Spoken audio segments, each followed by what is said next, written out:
All right, good evening, everyone. Thursday evening, I think. It's been a whirlwind. It's all like kind of been a week, that's for sure. Melding together. Of course, we're here to talk all things Olympics, more action. I feel like we say this every day, but we mean it. There is more and more action every single day with new headlines. Yeah, I mean, the medal count's going up, so we got to catch you up on everything that happened. We're going to start with the women's gymnastics because that's some of the biggest news. So again, if you're watching right now and you didn't watch this earlier this afternoon, here's your spoiler alert. We don't want to get any emails or calls. We know we probably still will. Spoiler alert. We're not trying to. We're going to share the results from all around competition. Yeah, it's something that we want to talk about and we want to share with you. Yes. Big deal. It is. Okay. We've given you some ample time to mute.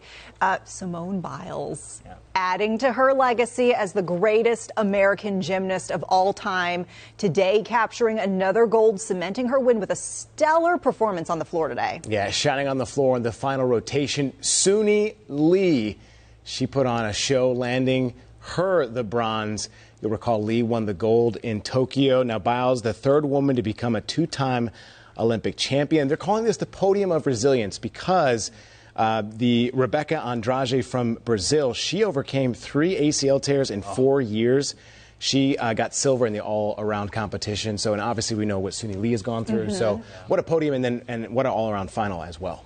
Yeah, I mean, we talked a lot about this being a redemption tour for many folks. And I mean, I don't know if we could write a better ending outcome, right? You know? Yeah. I mean, Suni Lee did great too because she won the gold last time because obviously Simone had to bow out. But I mean, this just cements her as the GOAT. She actually got a necklace from Jordan Childs. It had a little goat on it. I don't know if you guys saw that, but she actually put it on. I have a picture of it. I mean, and she is. I mean, she is the GOAT. Oh, so, man. And she pulls that up. And she said this too. She says, quote, "It is crazy that I'm in the conversation of greatest of all athletes because I just think I'm Simone Biles from Spring, Texas, who loves to flip." That's what she said. Yeah, I mean, that's what makes her cool, too. She's down to earth. Right. Yeah. I think that's so true. I think that's what any of these gymnasts that become superstars like this, when they're awesome on the mat and then off the mat, it just makes it even better. I mean, she might be America's sweetheart right now, honestly. Yeah. Yeah. We're on Wheaties all the time. We're going to talk about that person who's taking the internet by storm a little bit later. But yes, I would agree that she is taking the world by storm again. So from the mat, let's go to the hardwood. Team USA locking down a spot in the women's quarterfinals today. They were tested, though. Former Gamecock Asia Wilson leading the way with 23 and 13 rebounds. The Americans taking down Belgium 87-74. It wasn't just Asia Wilson. Brianna Stewart had 26 as well. So 2-0 now. Yeah, some real stars shining here. The team does have one more game left in pool play, so they'll take on Germany, who is also undefeated. That will happen Sunday morning.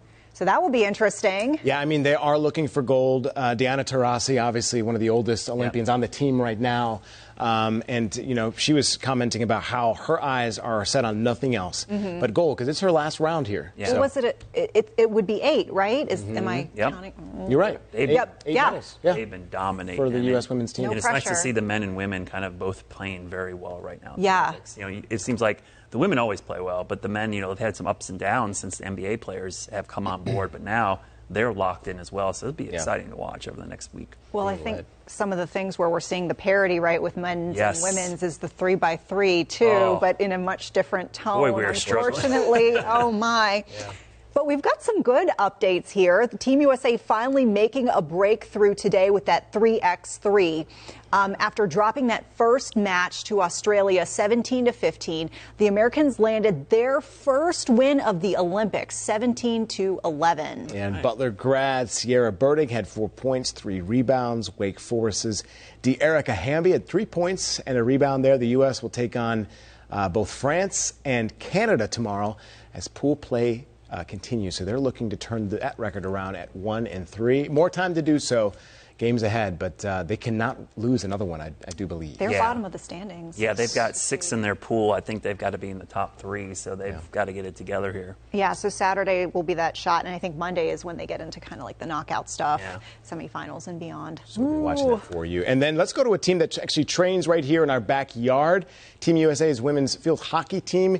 They hit the field against Great Britain today. The team, as we've told you, They're around Charlotte. You may have seen some of these women as well. Unfortunately, today not bringing the result that they wanted as well. No, yeah, the U.S. falling to Great Britain 5-2. They will play again on Saturday morning at 7:15 when they take on South Africa.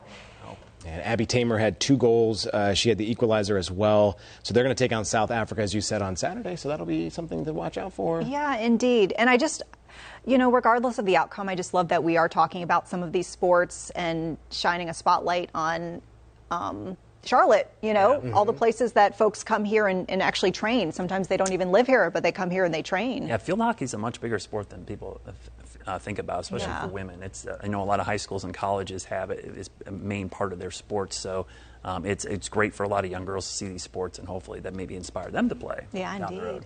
Le Golf National. I know. Yes. Isn't that such a French name? Let's go it's there. perfect. It's Yep. perfect. I watched a lot of this today. Yeah, a lot of folks Brad. did, I'm sure. You're a resident golfer. Yeah. I loved it. It was nice to see some golf play. And the crazy thing about this course, there was a lot of great shots out of the rough. And it was very balanced play. They were going pretty far under as well today. But the American golfers doing really well. Obviously, got Xander Schauffele and Scott Scheffler as well, Scotty Scheffler. So you've got some of the best golfers in the world. You got John Rahm from Spain in there. So if you watch golf, you're going to recognize most of these players like at a the top. continuation. Yeah.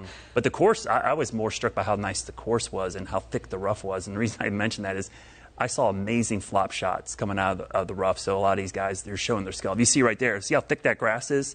Yeah. And a lot of these were like a forest. They were putting it in the hole. So it was really great to watch the stroke play today. Yeah. Schauffele shooting a 6-under, Scheffler coming in at 4-under.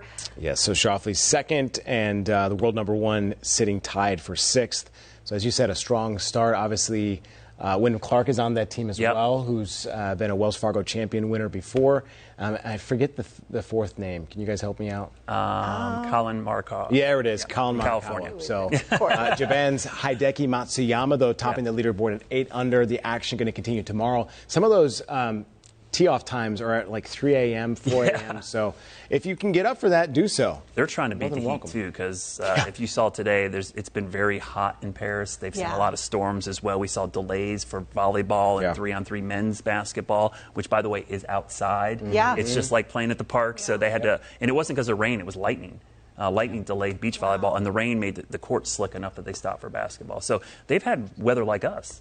So I was talking about that viral. Like home. I was talking about that viral sensation. Oh. You were saying this man is main character energy. Oh my gosh. He truly is. He's main character energy. A Turkish Olympian gaining internet fame for his seemingly chill attitude. Had his hand in his pocket, shooting his way into a silver medal in this pistol event. Check this out here. But he's like so casual in every single way. Yeah. Yusuf Dikak there we saw him in that shot before wearing a T-shirt. Just a T-shirt, hand in pocket, as Colin said, wearing what looks like a standard pair of glasses. No ear protection either. Right. I mean, not like the usual muffs. I think he had it yeah, inside, like the earplugs. But he's gone viral because the memes are just hilarious, because it looks like just some guy decided to go. He just strolled in.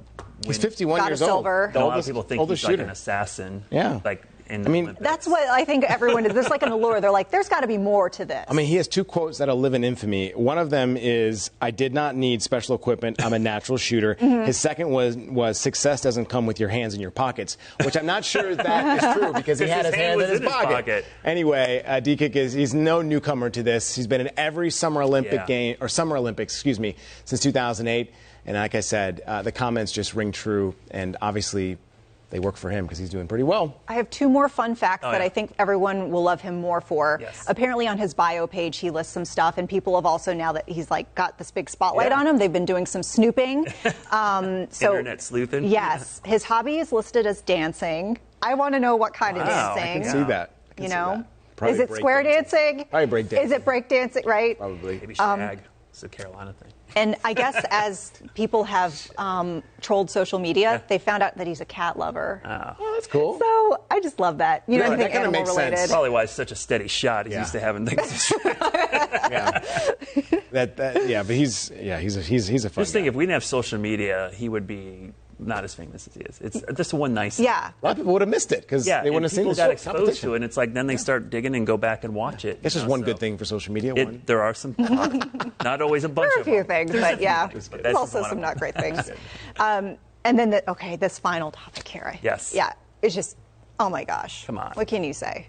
Yeah, Big congratulations. America's most decorated woman in the history of the Olympics. Yep. Katie Ledecky, who we're talking about here. My goodness. Yeah, she earning her latest medal in the 4x200 freestyle relay, which it's kind of amazing to see each person swim 200 meters. Yeah. That's a long race in and of itself. That's a relay. Yeah, I mean, that's exactly. So they finished with the silver. And they were long shots at this because, honestly, they were going to be battling China for this spot.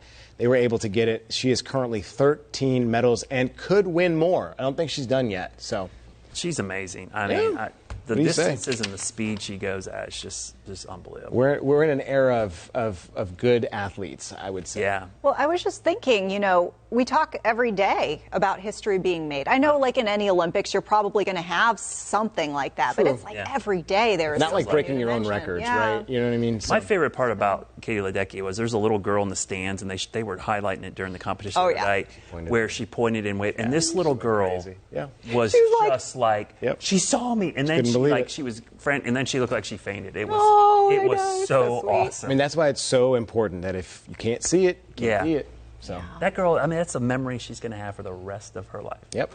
Well, plus the video lives in infamy everywhere. So, she has the receipts. Yes. She waved. That's right. So, a lot of excitement behind us, a lot of excitement ahead of us. And of course, if you want to watch some of the stuff we talked about, very exciting night on prime time. We will start in the pool.